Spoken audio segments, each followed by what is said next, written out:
Speeding. Speeding. Speeding. 5, 4, 3, 2, 1. The world is changing faster than ever. What used to take decades is now taking years or even months. What you see right now is the illusion that people have had for many decades about the workplace being this secure place to work the rest of your life. For the first time in the history of our nation, our children will not do as well as us. We've seen our friends get laid off. We've been laid off. We've had our pay cut. People are overworked and underpaid. They seem to have less time and less freedom. They live under constant pressure. This is going to be forced. And so even if your employer loves you, they may have to cut you. There's something wrong that on Monday morning, the heart attack rate increases by 35%. Technology is accelerating, job security is declining. It just doesn't seem like the old models of making a living are as reliable as they used to be. Every aspect of our lives, there's a better way out there, but we're still doing it the old way. We live in the greatest country on the planet, and there are a lot of people sitting around complaining and being cynical. Like everyone's whining about this old model, and I'm like, why don't you leave it? Look at all this over here. Look at all this opportunity. Since so much of our lives revolve around our work and the way we make our living, many people are thinking there just has to be a better way. The biggest challenge facing our world today is not making money, is what are we going to do with all the displaced, unemployed people? People are afraid that they're going to make the wrong decision. People are afraid of the unknown. People are afraid that maybe I don't have the skills. Hey, sports fans, industrial age is over. It's dead. It's dying. That's why going to school to get a job is an obsolete idea. A steady paycheck is an industrial age idea.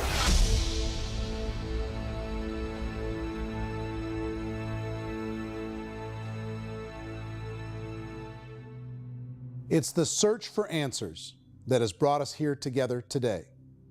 My name is Eric Worre, and for almost 30 years I've been an entrepreneur, struggling at times, but ultimately succeeding. As a best-selling author, speaker, and business owner, I've spent my entire career helping millions of people around the world to become entrepreneurs. And I believe strongly that there is, in fact, a better way when it comes to how we make a living. The career landscape has changed dramatically, and many are still working in a model that is completely out of date. What worked for previous generations isn't working as well for people today. In this film, we're going to explore 3 important questions. First, what's really going on in our working world today? Second, in this new economy, is it better to become an entrepreneur, or is it safer to work for someone else? And third, if a person decides to become an entrepreneur and start their own business, how can they do it without taking on massive risk? To help in this journey, I've brought together some of the greatest experts and thought leaders in the field of entrepreneurship to share the real facts with you. My intention is to give you new information that will allow you to make choices that are not limited by an old, outdated model. Let's start by understanding what's going on in our working world today.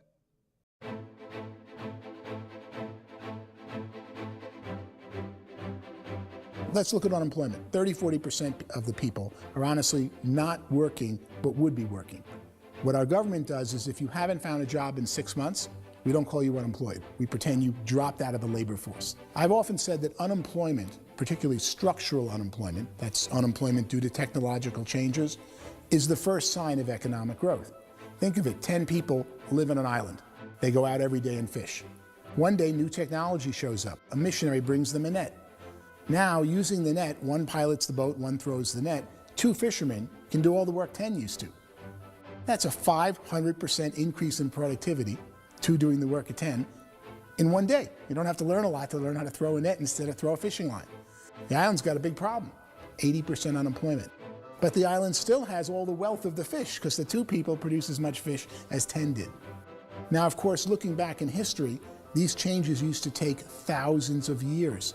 And during that time, we went into farming and transportation. Some of us became doctors and some teachers and lawyers, and we developed all these new professions and new manufacturing jobs.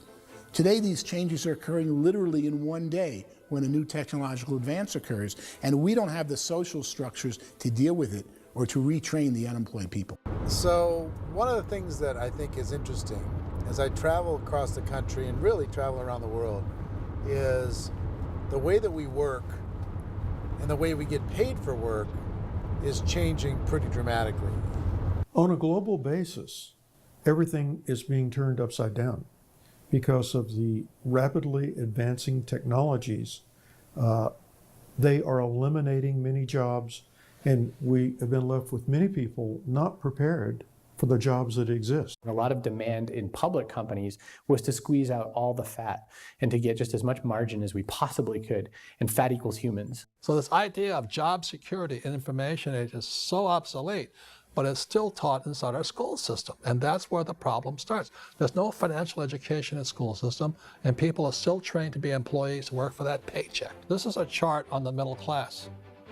What's happening in the middle class, those that went to school, their incomes have been coming down for years. And parents still say to their kids, go to school, get a job. Now what happens to all those middle class people who are dropping off the ends of the chart? Well, they become what's called working poor. And this is what happens to working poor. But they say poverty is ending.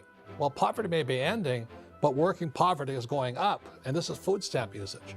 So food stamp usage in America is going through the roof right now because people cannot earn what they call a living wage. Most people have experienced financial pressures that I think are probably greater than they have been in the past. If you're not working for yourself, then it's going to be a pretty hard road for a lot of people. Today, if you're going to control your future, the 40-40 plan is gone, where you can graduate from college and get a job and work for 40 hours a week for 40 years. That day is gone. So some of these charts actually tell you what's going on. And this is a really interesting one, you know. People are going back to school because if I go back to school, I'll get a nice job. But this is what's happening to, it's called Sallie Mae, which is the student loan guys. Student loan is going through the roof. It's now over $1 trillion, and student loan debt is worse than credit card debt. So when people stopped using credit card, the government got people into student loan debt. And the problem with student loan debt is you can never be forgiven. See, with credit card debt, you can declare bankruptcy and then all's forgiven. But student loan debt, you can declare bankruptcy, you still owe it. It's the worst of all debt. But this is the next picture. Look at this chart here. This is what's happening to wages of college graduates. It's going down. So you go to college, you rack up all this debt, but you earn less money. Now, that's not that intelligent. Average person who's been working a lifetime in America today is ending their lifetime at 65 with about $41,000 in assets. They earned just enough to survive. I think in the United States we have something like 17 trillion in debt. That's just the federal government debt. We got another 2 in municipal and in other, let's call it almost 20 trillion government. We've got 40 trillion in private debt. That comes up to close to 60 trillion. When you then add something we never had before, what you were talking about, when we look at the unfunded portion of Social Security and primarily Medicare, Medicaid, that at the most conservative estimates from outside firms, Kleiner Perkins, 67 trillion and growing. That's more than all our other debt. There's less conservative estimates that say it's 84 trillion or higher. I added up conservatively $127 trillion in total debt. Debt is a financial drug. When you take it to excess, it's like taking a drug. Yeah, it makes you feel better, it enhances your performance, but at a huge cost, eventually it kills you. And so that's what happens. We keep doing more and more debt, and you get less and less results, just like a drug, until the debt gets so high that it crushes the whole system. That's where we're at, 8.2 times GDP. You know who I feel sorry for? I feel sorry for the person who dreads going to work, who is sick to their stomach on Monday morning, who hates their alarm clock, who gets a little glimmer of hope on a Wednesday because it's hump day and says, thank God it's Friday. And they live for those 2 days a week where they get to be themselves and they don't have to be around people they don't like, and they don't have to play the political game in the office, and they don't have to live this half life.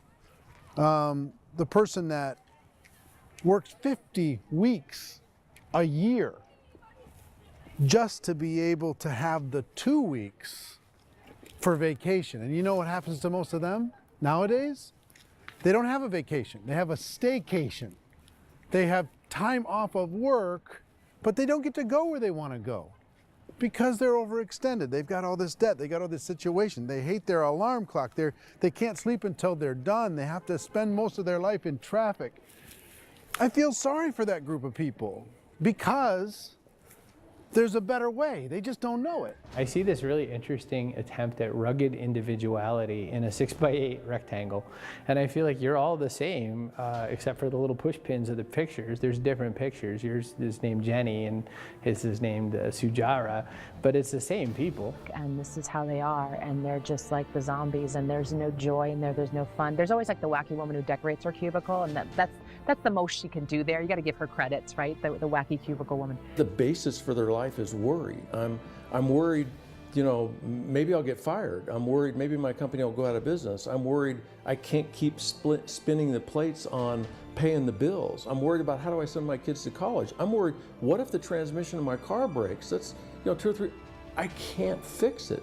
People live in a sea of worry, and it eats at them. Those signs that people held up during the Depression didn't say looking for gainful employment in a cubicle.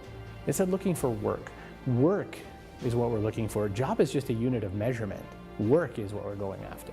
It's time to look in the mirror and say, it's not the economy, it's my economy. It's my little world of where I am. I need to improve. I'm not going to wait for the economy to come back because, frankly, the economy is doing great in this country. So I'm here on Wall Street, the financial center of the universe, the financial capital of the world. This is where most people's money goes to at least be held for a time, right? With interest rates in banks being effectively zero, and many experts are predicting it's going to stay at zero for the next 10, 20, even 30 years, people feel like they don't have any choice but to put their future into equities, to put their future into the hands of other people on this stock market, and hope that the stock market goes up, hope that the stocks that their advisors pick or that they pick goes up. That's one way to go, I guess. It's my personal belief that if you put your future into the hands of yourself, in other words, you have earning power by yourself, I think you're a better investment than these guys. I think controlling your future is a better option than handing over your retirement to these guys. The average household income in the United States is approximately $50,000 a year, what they call the middle class. To reach the top 25% of income earners, you'd need to earn at least $90,000 a year.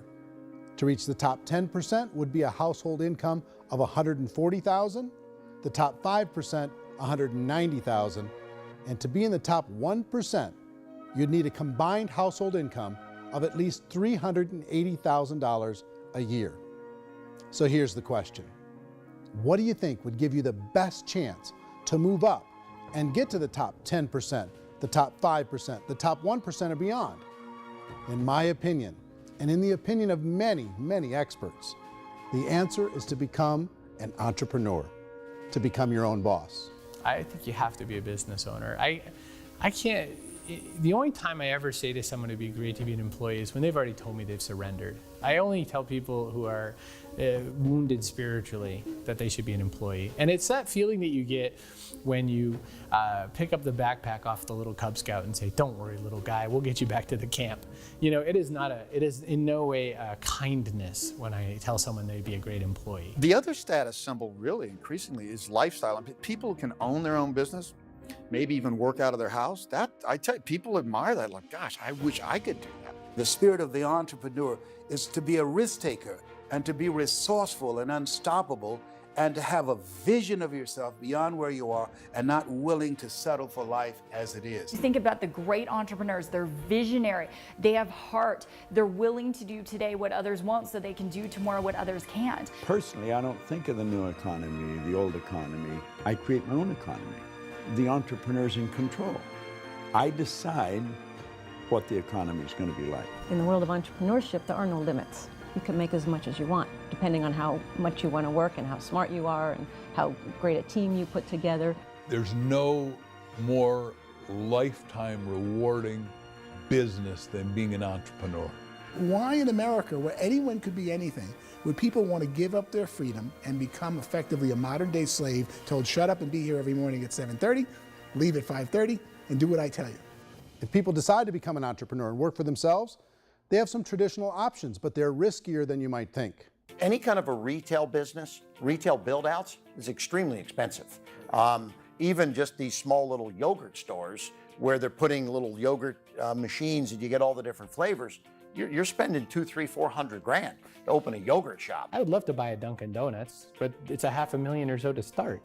I don't quite have that just in case money. Risk you can lose it all, and most guys do 2 or 3 times, and even big guys like Branson, because I'm such a fan of his, half his companies don't work. If you make $1 million, your problems are going to go. If you make $1 billion, your problem's really going to go.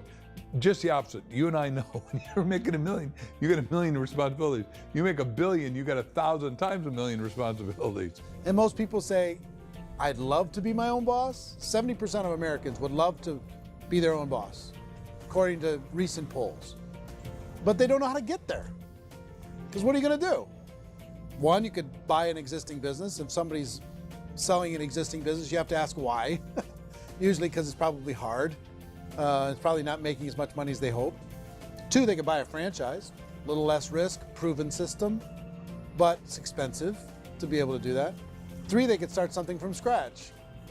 And that's where a lot of people feel like, I don't have the chops to do it. I don't have the money. I don't have the product idea. I don't have the expertise. I don't have whatever it's going to take to be able to get there, and I can't risk my family to do it. So, 4th, they could become an investor. A lot of people in this town invest to try and figure out a way, but you got to be pretty smart with that game too, right? Venture capitalists, who are the very best and most sophisticated in investing in new breakthrough businesses, make it on 1 out of 11. That means 10 out of 11 are mediocre or fail. Most of them fail. That's the risk there. An angel investor is lucky to get 1 out of 15 or 20. A business is a team sport. Like, I have to have accountants, I have to have engineers, I have to have systems designers, I have to have sales, marketing, I have to have accounting, I have to have mission statements, I have to have legal and all that. The average Joe Schmo, even me, I go out there, I don't have the skills to put a business together. I think the bottom line for the 4 traditional options is they take money, sometimes a lot of it. They take expertise, and they take time. All of that adds up to just too much risk for most people. I bought a business from somebody else and it was a lot of work. And you start wondering, what did I just buy? Because I guess ultimately I own your email list and I just overpaid for it. People that start their own business, they spend a lot of money, they spend a lot of time, a lot of effort to get things started. And the more you invest on the upfront, the harder you typically work at it. Well, I can tell you what the success rate is of a restaurant. What is it? They're crazy enough. About 90% of them fail. About 90%, in how quickly? Year less. Wow. And if we're talking non-franchise, we're talking franchise, Sure. that's totally different. Yeah. But our students aren't getting franchise restaurants. You got to invest big money. Exactly. And with someone like McDonald's, you've had to work with the company for a long period of time, really know the To even have a chance at investing $1 You million. have a chance, and it's a slim chance. What if there was a way that you had all the proven aspects, the comfort aspects, and you could still control your own life? What if there was both? In other words, you didn't have to create everything from scratch. You didn't have to be a super leader. All you had to do, what if there was a proven product already? You didn't have to create the product. And there's a proven system already, proven training already. Everything except an employer. That was the only thing that you didn't have. Do you think more people would be open to working for themselves in that environment?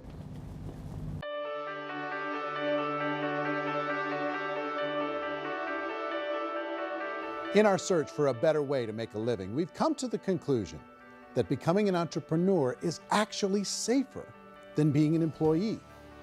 And through our look at the entrepreneurial options, one particular path kept coming up from expert after expert. And I think most people will find it surprising because it's certainly a non-traditional business model. That model is for people to start their own business and become an entrepreneur through the creation of a network marketing business. Some people call it direct selling because the product is being sold directly from the manufacturer to the end consumer, cutting out the middlemen. Other people call it multi-level marketing, or MLM, because there are multiple levels of commissions paid. The most common term today is network marketing, because network marketing best describes using a large group of independent distributors, independent entrepreneurs, to move a product or service more efficiently. So my friend here, Donald Trump, and I, we always write about the network marketing industry. And the reason we support the network marketing industry is because it really is a business school for entrepreneurs. Because most people come out of school looking for a paycheck. Oh, that's terrible. I went to network marketing like that. I think if it didn't exist, we should invent it. It is that good. I think direct selling is a great way to do business today. It's very easy to get into that industry, and you can be self-employed, be, in effect, an entrepreneur. When we see multi-billionaires adding network marketing companies to their portfolio of companies, that would be a clue. When we see people who are very famous authors and very famous business people endorsing the industry, that would be a clue. These network marketing companies aren't $50 million companies, they're billions and billions of dollars. They lead the stock market, they're major companies. When we're going to get it? You know, and you're going to school to work for a paycheck, but if you want to be rich, be an entrepreneur, and network marketing gives you the spirit to be an entrepreneur. A traditional company will spend up to 50% of their total revenue on marketing. Network marketing companies use a different approach. Instead of having all that extensive marketing expense, they utilize a network of independent distributors to do the marketing for them. Now, why do they do this? First, because word-of-mouth advertising is so much more effective today than traditional media advertising. Second, some products need to be explained or demonstrated, and an independent salesperson can do that more effectively than an ad campaign. Third, it's completely efficient. The company only pays for the marketing of their product if a sale happens and not before. Imagine if Amazon allowed you to become an independent distributor and paid out 40% of its revenue to that distributor group. All you had to do as a distributor was recommend a product, and if a person bought it on Amazon, Amazon would take care of all the logistics, and you'd get paid for bringing the customer. Now imagine you got paid for every purchase that customer made for the rest of their lives. Well, Amazon doesn't offer this option, but network marketing companies do. 85% of all buying decisions in our society are made as a result of word of mouth or reputation. We're recommending things to each other all the time. You know, who's your dentist? Who's your doctor? Who's your lawyer? What detergent, are you using? What legal system are you using? What product are you using? We're talking to each other about the things that we love anyway. When you go into a big box retailer, you're lucky if the clerk looks you in the eye, much less gives you any detailed or accurate information about what you're purchasing. So of course, this personal information, this education coming from a friend, a neighbor, a relative, or even a stranger, but one who has experience with the product is extraordinarily valuable. As a matter of fact, network marketing can educate consumers probably better than any other form of marketing. It certainly can do better than advertising, because advertising usually has a certain hype to it, and you can only get limited information. So, network marketing trumps advertising. If you were a typical sales company and you wanted to sell $1 million a month worth of product, you might go find 100 superstar salespeople. The quota would be $10,000 a month. So network marketing as a distribution system just flips the numbers. So we use 10,000 happy, raving fans of a particular product, and we don't concern ourselves so much with how much product each one of them individually sells. If they sell just $100 or $200 a month, and there's 10,000 of them, you're selling $1 million to $2 million a month worth of product. And that's the best way I can explain how network marketing works. This is the marketing arm of the company. There's not money being wasted on bricks and mortar. There's not money being wasted on inventory that's sitting stagnant somewhere. There's not of employees standing around that don't have customers. These are people that are going to connect with customers. These companies allow people to become independent distributors for extremely low cost and with no minimum time or sales quota. Essentially, they own their own business and can provide as much or as little sales as they choose. In other words, the distributor gets all the benefits of traditional business ownership without the risk. The advantage of network marketing is the ease of entry, the low risk, and the low startup cost, because almost everything else has very high risk. You can get in for a minimal investment. You're buying into a system that's already been proven, products or services that have been proven to work. The keys to network marketing is providing an opportunity for the masses to get involved, providing an opportunity for the average person who doesn't have the resources to start their own business. All of this so far is fairly straightforward, but network marketing offers another benefit, and it's this benefit that makes it so interesting for entrepreneurs.